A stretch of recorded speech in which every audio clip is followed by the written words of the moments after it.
This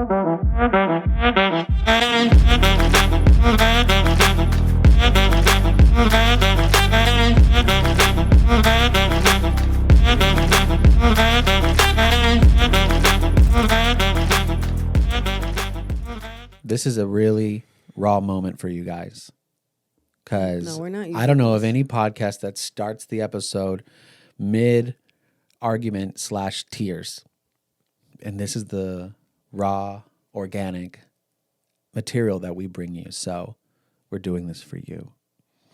Melissa and I are having a conversation, and we're very stressed about setting up this background to make it look decent for this and future episodes. I'm frustrated because I can't get everything fixed and taken care of consistently.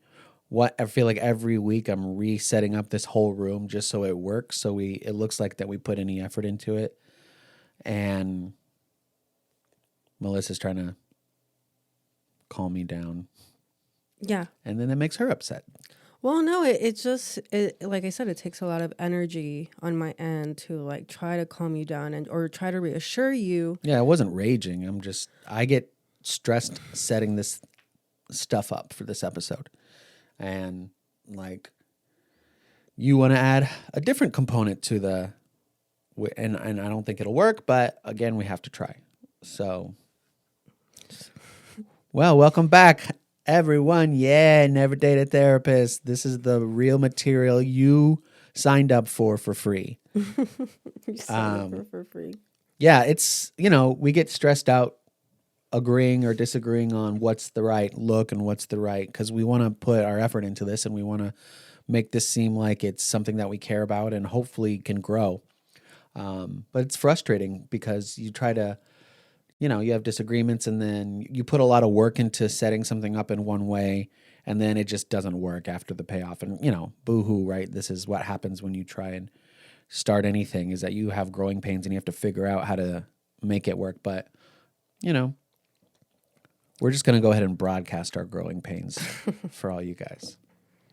Yeah, it's different when, you're kind of on your own and trying to make something work, or even setting up, or when you decorate your own room or your own office space. But when you share and you have to share the creative process, it can definitely be straining with agreeing on something. But not only that, allowing one person to have a little bit more creative control, and then figuring out how to give input without having the other person be upset or annoyed. You could just say who this other person is. No, I'm just in general too. It's a hard thing, that's why teaming, also in a marriage or in a relationship, teaming can be very hard because you have two different opinions and both people want to get their points across. Both people think that their ideas are great, but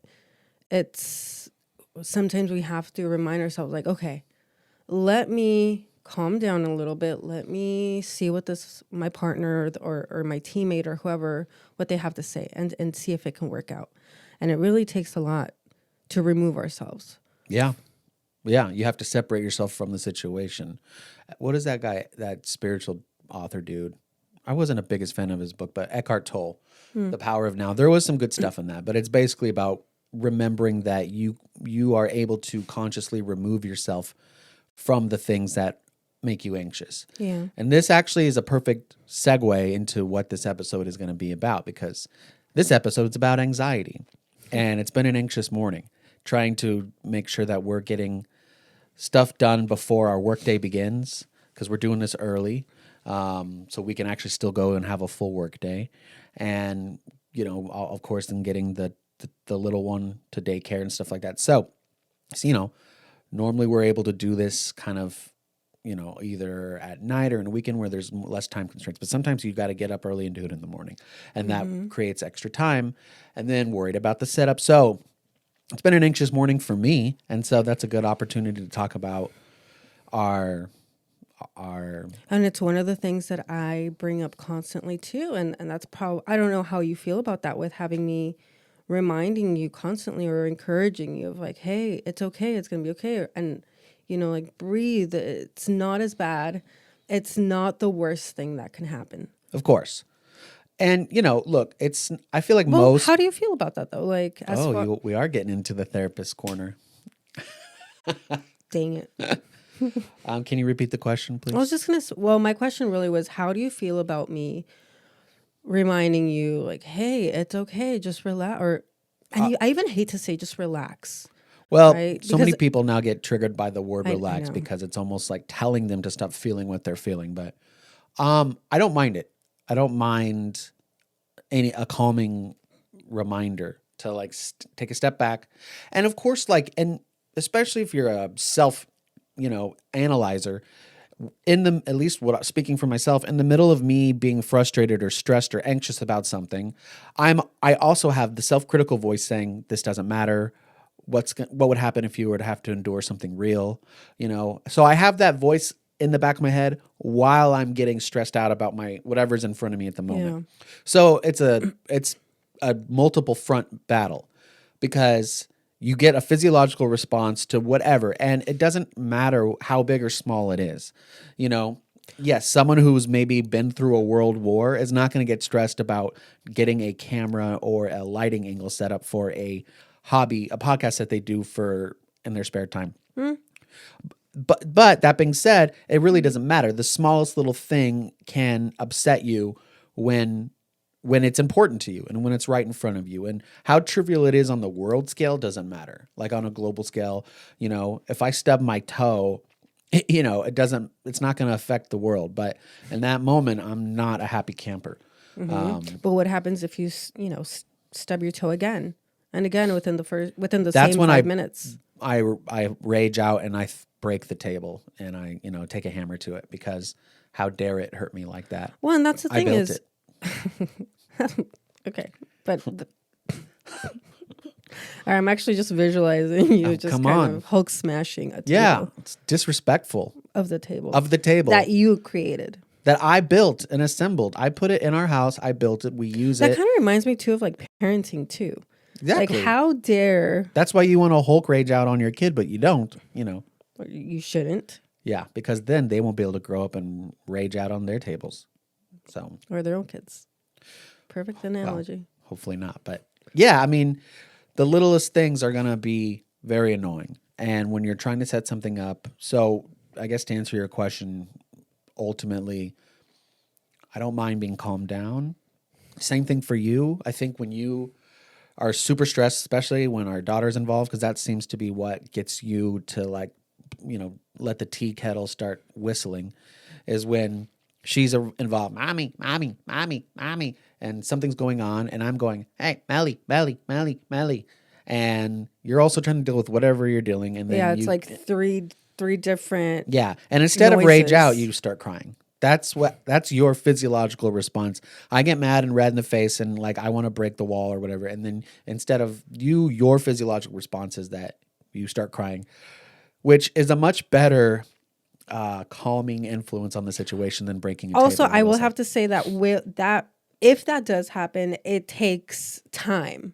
It's not just like I have 3 different people or 3 different activities going on that is needing my attention at the same time. It's usually after a big time frame that I'll kind of it's a build up. Okay, I need some time. But also what I have been doing is I've asked you. I ask you now, Garrett, can you please just help me out? Can you please just give me 1 second? Can you please take her? Because unacceptable.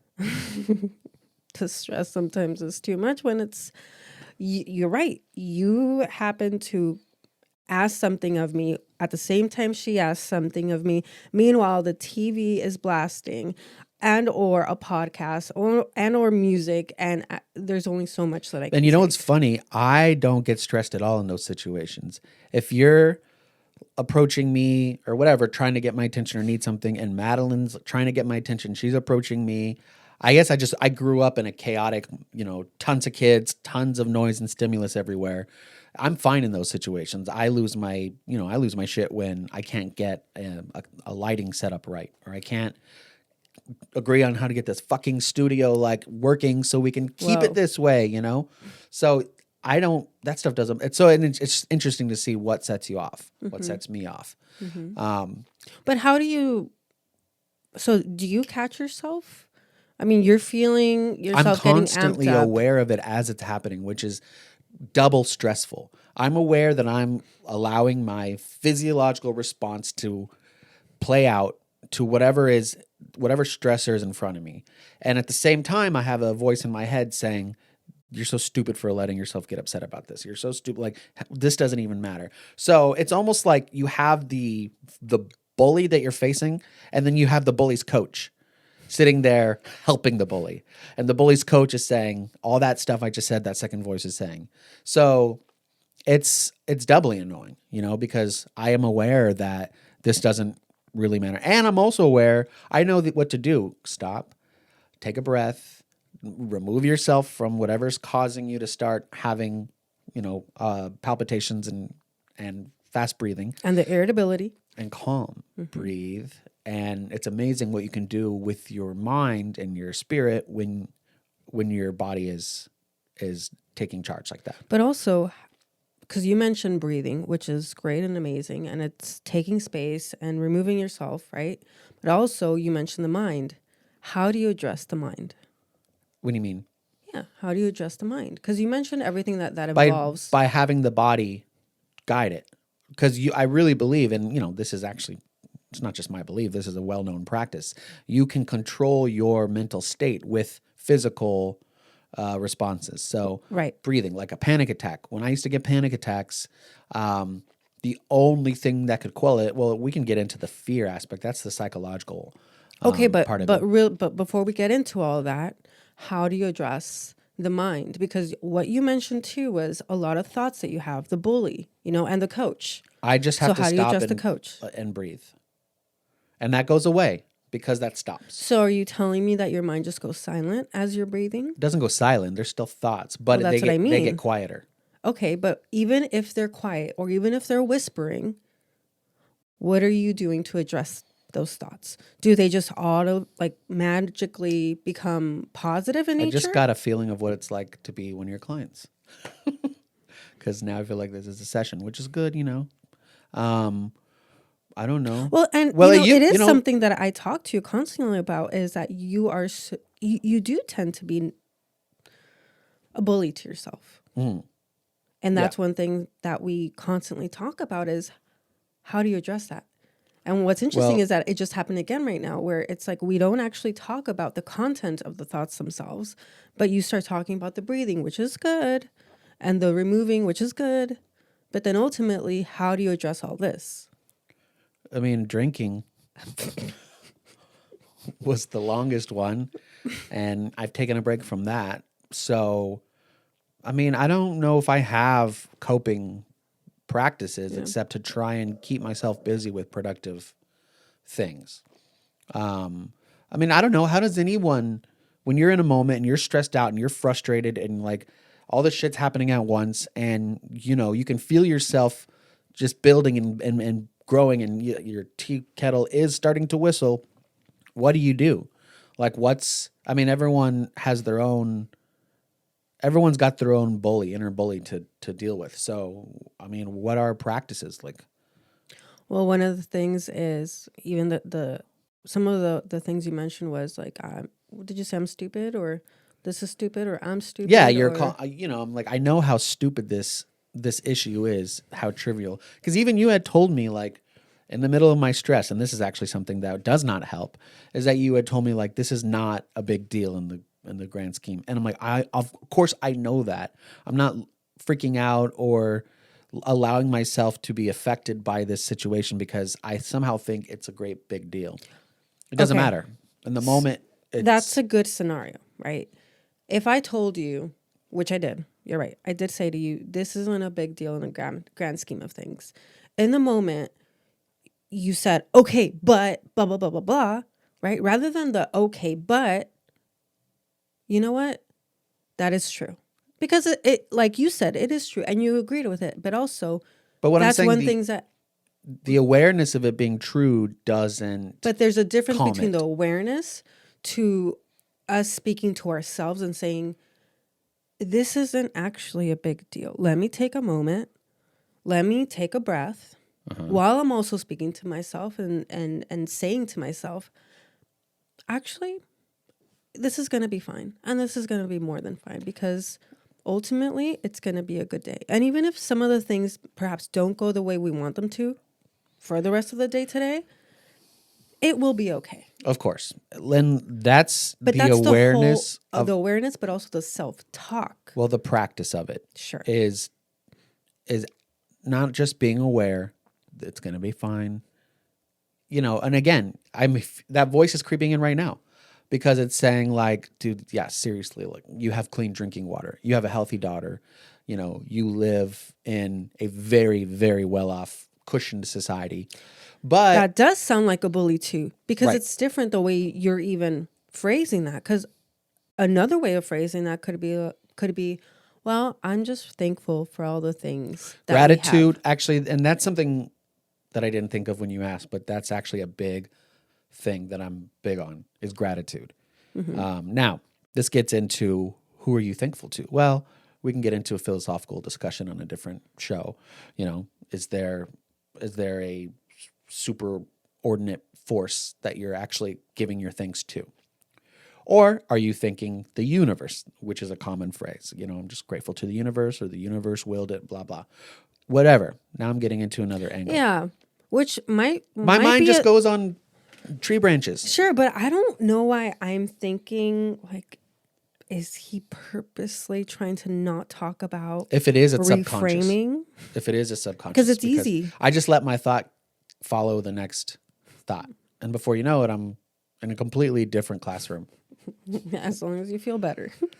Yeah, so it's probably somehow avoiding. I mean, I'm gripping my chair kind of hard right now. I don't usually do that. Yeah. So I just, Like a comforting thing. I don't know. I just feel tense because I feel like now there's a spotlight on me. I feel like when I grew up and I went to church and the pastor would make you come down to the altar and put your hand on you and shake the devil out of you. You know, What? you feel like, Whoa, okay. I thought this was going to go in a different direction. oh, we can do a whole episode about growing up Pentecostal and, you know, the practices of You shake the devil out of altar call. Oh yeah, they'd put their hand on your head and pray in tongues and would shake your head. And they weren't trying to shake the devil out of you. They're trying to shake God into you, you know? So that's a whole thing. But that would be a fun episode to get into because that could cover not just an episode, just growing up in that kind of, Pentecostal environment, but that could cover an entire series. Anyway, now here I'm branching again. Yeah, you are. So gratitude, that's what I was going to say. Gratitude helps separating yourself from the situation and remembering that is one thing that stuck with me from Eckhart Tolle's book is that you actually can, with practice especially, step aside from the stressors. That's because you are not your mind. You know, you are not the things that are happening to you. You know, you can consciously observe your mind and that bullying, those voices, like you can step back. But there's a billion ways in which to try to go about that. The way I think about it sometimes too is I just kind of envision the mind being like a giant roller coaster ride in the making. It's almost like, well, we're just going to do all these things and see which one lands, right? And then it's up to us to decide which one will land. But You've been building a roller coaster in your game. That's where this analogy is coming from, huh? Roller coaster tycoon? No, I don't even do that anymore. Oh, okay. Sorry. There's Not a to lot of derail you. I know, Jesus, you're so good at you just missed- changing the conversation. But you also just missed my derail pun because it was a coaster. Oh, derail, wait, closer, gotcha. Pearls before swine, I swear. Okay, well, good for you. All right, sorry, go ahead. But yeah, it is really whatever we pay attention to, right? Because also we can pay attention to the thought of, man, this is pointless, this is worthless. And then I'm going to start to feel crappy or I'm going to start to feel tense and I'm going to start to grip my chair, right? Well, I also think I'm doing that just because I'm trying to angle myself towards you and stay in this damn frame, you know. Are you okay? Yeah. Yeah. Okay. How are your shoulders? Pretty buff. I don't know. You don't feel tense? I mean, no, but I'm also, again, part of the stress that we're dealing with and trying to get this podcast off the ground, especially in the video format, is having the angle and the direction fit a podcast style video format. And, it can create some discomfort when you're being aware of, okay, I can't move my head too much because my head might get cut off out of the frame, or I can't. So yeah, that does have an impact on the conversation, I will say. So currently, how are you reframing your thoughts? Not that this is a session or anything, but I am really curious as if it's something that you actually work on or try to work on, because a lot of people, I hope a lot of people do. What do you mean by reframing? Can you sure explain that? So sometimes when we say, a lot of us say, oh yeah, oh my gosh, I have so much anxiety, right? I think that's the common thing that comes up a lot now is, oh, I have anxiety when I do this. Oh my gosh, you do? Oh my gosh, I do too. Oh my gosh, I have so much anxiety when blah, blah, blah, right? It just goes on and on and on, anxiety. It's just kind of hovering everywhere, like this dark cloud that we're just kind of carrying. Point being is that, okay, we say, oh yeah, we have anxiety with this. But now what? Then what? Are we doing something about it? Are we trying to do something about it? Are we working on it? And if we are, how? Yeah. Right? Because one thing is saying, oh, I can't do that. That gives me so much anxiety. But ultimately, that's not really healthy. Well, no. Right? But I don't agree and just philosophically in that principle that you are your cookie cut the way you are, and that's that. Because I know a lot of people are like that. They're like, no, like I'm not the type of person who insert the blank. But you can be the type of person to be whatever you want to be. Well, it just takes some burning. Well, yeah, and we really do limit ourselves unintentionally just because it's easy. Well, yeah. Well, it's easy and it's just comfortable. It's so much easier to say, well, I just can't do that because I have insert the blank, or I can't. And not to make light of an actual diagnosis, but it's crutches. You don't need to have a diagnosis of something to be able to use a crutch for something. No, like even yesterday, we went to the mines because we're up, we went to go see one of those old gold mines. And we went into the mine, and I was considering for the first 10 seconds saying, okay, this is not for me, because I'm prone to being claustrophobic. I don't like enclosed spaces. Like my nightmare is buried alive. Like that would be like my nightmare, like my own personal hell, where I'd have to use a lot of those reframing practices that you've been talking about. Just breathing through it. Yeah. So, I thought about within the first 10 seconds, be like, you know what, you take our daughter and you two go. Have fun. Hopefully there's not an earthquake while you're in there. Because that's all that was going on in my head. It's just, and it started with, I'm not the kind of person who blah, blah, blah. I'm not the kind of person who can do this. So, but then I'm like, but you can be. You can do this. You're fine. What are the odds that there's going to be an earthquake and everyone's going to get trapped and collapse and we're going to have to figure out how to breathe for like five minutes if we're lucky, So what are the odds that's going to happen? Well, and I did it. I went to the mines and, happy to pay $24 for a 30-second mine experience. Yeah. And well, I'm thankful and I'm glad that you did it, because you did look like you were tense and you were stressed and anxious, and your face and your body language. And you were also saying, okay, come on. Let's go. I want to hurry up. Let's get out of here. Get out. Yeah. Yeah. But again, ultimately, thank you for going through that, because I know it wasn't easy, and I had to get my $12 worth, 24 and for get your both of us. money's worth, but then also just experience, that we had as a family. That was really nice. So yeah. I was thankful, but that's the thing too, is sometimes we might feel like, oh, I can't do this. Or whether it's getting on a roller coaster ride because we're really afraid, and so that will affect either the family members that are around or the friends, and then we feel bad too, and then we feel guilty, and then we have all these thoughts of, oh, I didn't go on that ride, or I didn't go on this thing that my family or my friends wanted to, and now everyone's mad at me, or so there's that's a lot more about that goes, but also that's more about worried about what they think, and that's but not really... I know, but there's this is what I mean, is that there's so many things that go on within ourselves or even with our interactions with other people when we have a fear or when we have a big worry of something and then decline because we say, oh, I'm scared. Oh, no, I'm too anxious to go on that thing, or I'm too anxious to do this activity. Yeah. It just affects us. Well, I think for me, I always ask myself this question. It's like, okay, is this a rational or an irrational fear? Because it's a rational fear to worry about being trapped in an earthquake, but it is irrational to think that it's going to happen for the 3 to 5 minutes that you're in a cave, that you're in a mine. And so I have to try and logically, I guess, just work it out, internally. Like, is this a rational fear, or is this a fear? Because what's helped me with my experiences with panic and which is all fear. Panic is a physical manifestation of your fear. And so what's helped me is to look at fear like it's an entity. Look at fear like it's something that wants to harm me, but I'm equipped with the tools to fight it.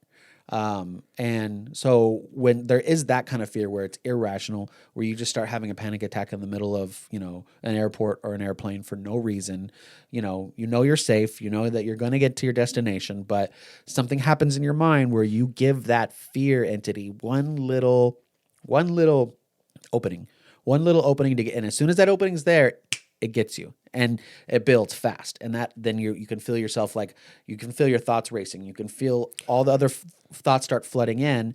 And what helped me personally to stop having those panic attacks was to address it as if it was an enemy that I had to fight. And by fighting it, I had to tell it no. Mm-hmm. I don't know if that works for everybody, but when I got panic attacks, and it would creep out of nowhere. I mean, I remember being at a hospital, for work, and I'd be in an ICU, and I would look outside, and it happened fast. A thought was like, I hope I don't get a panic attack right now. And as soon as I thought that, here comes the sweat, here comes the heart rate, here comes the breathing, and just that physiological response to your fear. And the way I don't get those anymore, I had to basically treat it like it was something that was trying to kind of plant itself into my mind, and I had to fight it by realizing that I had the power to tell it no. And it didn't go away at first. I had to tell it no repeatedly, and I had to believe it. I had to believe it in what I was saying, that I have control over my own. And that's the thing about thoughts. Panic attacks too, is that we often think, because I used to get them too in my early 20s. I had my first one, and I also thought it was a heart attack. And this was before I was even in the therapy field, and I had no idea what it was or what a panic attack was. And it is very scary, and it's very traumatic, and that's why people start to avoid places. But the thing is panic attacks can be overcome. And what's interesting is, it's kind of suck for our daughter that you and I have a history of panic attacks, or a history of anxiety or current anxiety, But what's also not going to suck for her is that we have gone through them. And so we can actually really help her. Because the scariest thing about those attacks that I would get is I never had conversations about panic attacks, and I didn't know what it was. No, me either. And also I was like smoking synthetic weed, like a fake weed at the time. Because at the time I had a job that I was getting drug tested, and this was before weed was legalized. And so I was also taking in these chemicals that were not so good. It was called Spice. I didn't tell you about this? Maybe. Yeah, this was back when I was like early 20s, and I was worried about being drug tested in the job that I was in at the time, and marijuana was not legal at the time. And my early 20s, I was in love with weed, and that didn't last too long because of these panic attacks. But I thought that I was like having some sort of reaction to this like synthetic marijuana, this stuff called Spice, which has since been made illegal. Oh. Yeah, you can't, because you used to be able to just go into a head shop and get it. Well, so what's in it? Do you know?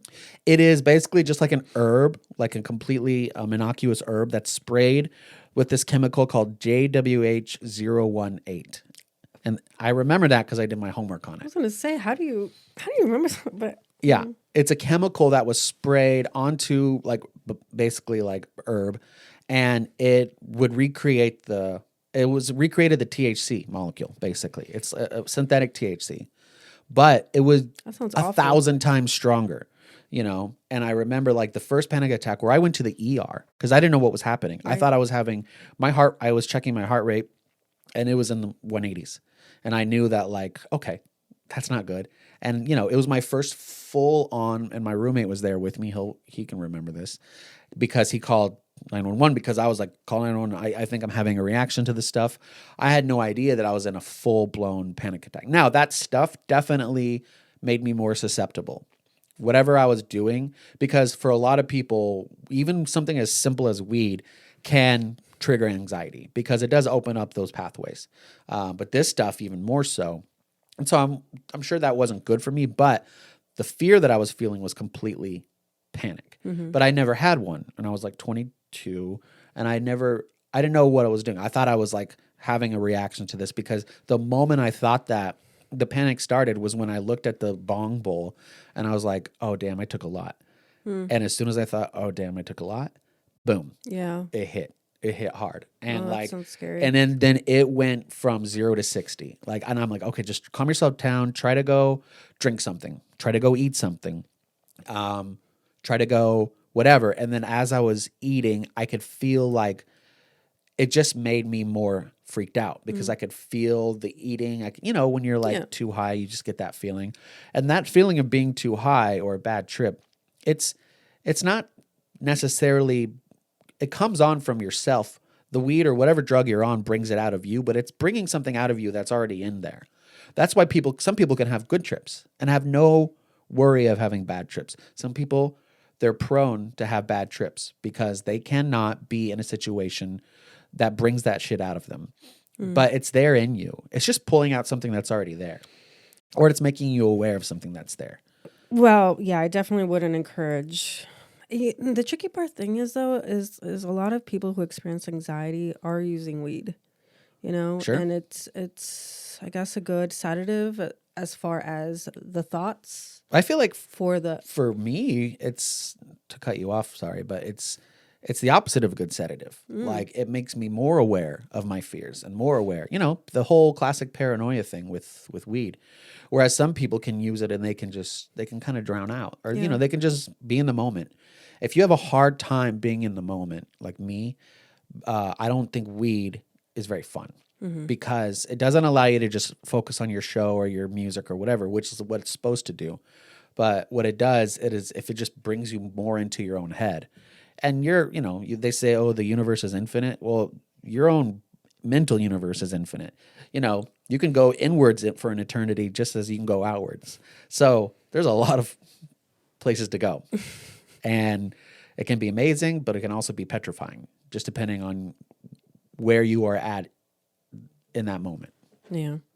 Well, I mean, I was just thinking, just to go back as far as the panic attacks go, it is something that you can overcome. And that's coming from even both of us. I mean, I haven't had one in so many years. And there have been moments where I can feel I'm about to have one just because feeling overwhelmed with a lot of work. And yeah, and I have to, when you do that, that's what I do is remind you to breathe. Yeah, and I do, and it goes away in a matter of like less than a minute. Because I remember the last time you got one, and I remember the focus on your breathing, and just remember that this will end. Yeah, this will end, and that you are still in control, even though it feels like the fear is in control. This will end. But and I remember that last one too because we were on the road, right? And I was doing work on my computer, and a podcast was on, and I always end up getting nauseous anyway in the car. But point being is that I knew I had to close my laptop. I knew that you had to turn the podcast down. I knew I had to roll the window down, and then you helped me also just breathe. I had to close my eyes, and it went away. Right. But then also all those steps helped me at the time to prevent or stop the panic attack in its tracks. And that's the whole thing, is that when we feel like a panic attack is about to happen, we can pause it in the moment. And that's a good time. Let's pick this episode up next week, because this needs to be a 2-parter. Yeah. Panic attacks are terrifying, but also they don't need to take control of us. Exactly. It's fear. Should punch it right into the face. It is fear trying to implant itself into your brain like a worm. You've heard of earworms. Well, this is a fear worm. And, depending on your belief system and how you view these things, I mean, there's a reason why these ancient philosophies would categorize their gods based on human emotion, the god of rage, the god of, lust, the god of fear, whatever. Like, they personalize these. Is there a god of rage? And yeah. What do you God think? Of rage? What do you think Mars is, which is the Roman god of war? And Greek was Ares, the god of war. Their war god was also their god of war. But that's their god of rage too. The manifestation of like warlike rage. Mm-hmm. Ares was a character in Greek philosophy who was. Also look it up. I mean, I know god of war, god of Aphrodite is the god of love. Love and beauty, and also wisdom. Or no, that was Athena. Athena's like wisdom, but they had a lot of different characters. But there's a reason I think that, you know, these ancient belief systems would categorize their real human principles into personalities.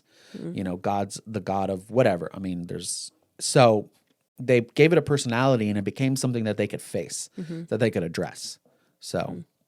Okay. Tune into next week's episode, because we're going to keep this conversation going.